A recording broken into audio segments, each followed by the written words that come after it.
Welcome back ناظرین. یہاں پر ایک یہ بھی خبر منظر عام پر آئی تھی کہ ملتان میں قومی اسمبلی کے 2 حلقوں سے ہارنے والے امیدواروں پیپلز پارٹی کے لیاقت ڈوگر اور مسلم لیگ نون کے عبدالغفار ڈوگر نے بھی دھاندلی کے الزامات عائد کرتے ہوئے عدالت جانے کا اعلان کیا تھا. عبدالغفار ڈوگر نے اپنی پریس کانفرنس میں کہا کہ NA 148 میں منظم دھاندلی کی گئی. وفاقی حکومت نے 1 روز قبل 3 کروڑ روپے بانٹے. 2007 کی ووٹر لسٹیں تھیں. جی قمر دلشاد صاحب کیا کہیں گے؟ نہیں، ظاہر ہے کہ اگر انہوں نے ضابطہ اخلاق کی خلاف ورزی کر دی ہے، جیسے کہ میں نے بتایا کہ ضابطہ اخلاق اس وقت قانون کا حصہ بن چکا ہے، وہ باقاعدہ عوامی نمائندگی ایکٹ کی اس میں شامل کی گئی. اگر وہ 3 کروڑ روپے وہ تقسیم کیے ہیں تو ضابطہ اخلاق کی وجہ سے اس میں کیس درج ہو سکتا ہے، باقاعدہ انکوائری ہو سکتی ہے، اور وہ الیکشن بھی کالعدم قرار دیا جا سکتا ہے اگر الیکشن کمیشن پاکستان اپنے اختیارات کو استعمال کرے. کیونکہ 3 کروڑ روپے انتخاب سے 2 دن پہلے تقسیم کرنا بالکل غیر قانونی ہے اور ضابطہ اخلاق میں لکھا ہوا ہے کہ آئین کی خلاف ورزی ہے. اس لحاظ سے میں یہ کہوں گا کہ باقاعدہ اگر وہ چلے گئے ہیں کورٹ میں، اچھا کیا، صحیح فیصلہ کیا. اگر وہ فیصلہ ہو جاتا ہے تو وہ الیکشن کالعدم قرار دیا جا سکتا ہے. اب عام انتخابات سے پہلے تو ایسا ریمپنٹلی ہوگا، ہر جگہ ہوگا اس طرح کے ہر ہتھ کنڈے تو ساری پارٹیاں استعمال کریں گی. تو ووٹر لسٹوں پر کیا کام ہوا ہے اور اس طرح کے مسائل کو کرب کرنے کے لیے الیکشن کمیشن کیا سٹیپس لے گا؟ کیونکہ ہر کیس پھر وہ کیس ہوگا، وہ عدلیہ میں چلا جائے گا، کیس چلتا چلا جائے گا. مطلب سلوشن تو پھر بھی کوئی نظر نہیں. ووٹر لسٹ آف نادرہ کے تعاون سے اچھی بن گئی ہے، باقاعدہ اس کی تصویر بھی اس پہ لگی ہوئی ہے انتخابی فہرست کے اوپر. ان حالات کو دیکھتے ہو تو ٹھیک ہے، انتخابی فہرستوں کا مسئلہ ختم ہو گیا. جہاں تک یہ باقی جو دیگر معاملات جو چل رہے ہیں، یہ پیسہ تقسیم کیا جا رہا ہے یا ضابطہ اخلاق کی خلاف ورزی کی جا رہی ہے، میرے خیال میں تو آئندہ الیکشن کا منظر وہی ہوگا جو 7 مارچ 77 کو ہوا تھا، جس میں ذوالفقار علی بھٹو صاحب کو ظاہر ہے کامیابی ہو گئی تھی، لیکن بظاہر اس کے بعد جو ری ایکشن ہوا اس میں ان کا اقتدار بھی گیا اور جان بھی گئی. تو میں یہ کہہ رہا ہوں خدا کے واسطے اب ان کو سمجھنا چاہیے، بے شک انتخاب میں ہار جائیں لیکن الیکشن سسٹم کو یہ برقرار رکھیں. یہ 7 مارچ 77 کی تاریخ نہ دہرائیں. ایک کمر دلشاد صاحب ایک ذرا فیکچولی میں ذرا بات ٹھیک کروں اس کو.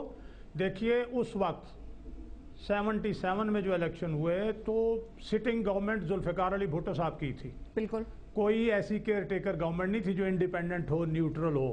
اب اس کا انتظام کر لیا گیا. اور نہ یہ بات تھی کہ وہی گورنمنٹ جو ہے وہ ادھر الیکشن اناؤنس ہو جائیں اور وہ پیسے بانٹ رہی ہو. اب جب کیئر ٹیکر گورنمنٹ نیوٹرل ہوگی، اتفاق رائے کی ہوگی، باقی معاملات ٹھیک ہو جائیں گے.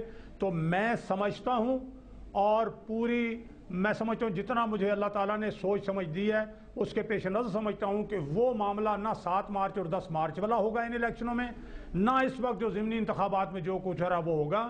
یہ جو 2-4-6 مہینے مل گئے ہیں، ہر پارٹی میں سمجھتا ہوں اس کا بہتر انتظام کرے گی. الیکشن کمیشن کو بھی اختیارات مل رہے ہیں، وہ بھی اسرٹ کرے گا، اور بہت سے اور میڈیا پھر ایک رول پلے کرے گا. عوام خود ایک کردار ادا کریں گے، سیاسی پارٹیاں کچھ معاملات کو سنبھالیں گی. آنے والے الیکشنوں میں ایسی کوئی چیز نہیں دیکھ رہا. اچھا دلشاد صاحب، یہ تو ایک فیکچوئل بات ہے کہ اس دفعہ آپ نے ذوالفقار علی بھٹو صاحب کے زمانے کا ریفرنس دیا تو اس وقت تو انہی کی حکومت تھی. اب تو کیئر ٹیکر گورنمنٹ ہوگی نا، اس پر الیکشن کمیشن کی تو زیادہ جو ہے رسپانسبلٹی بن جاتی ہے. لیکن بات یہ ہے جو کیئر ٹیکر سسٹم کے تحت جو ایک نیا سسٹم سامنے آئے گا، اس پر وہ سیاسی پارٹیاں جنہوں نے 2008 کے انتخابات میں حصہ نہیں لیا تھا تو وہ اس پر عدم تعاون کا ظاہر کرے گی، وہ اس کیئر ٹیکر سسٹم کو تسلیم نہیں کرے گی.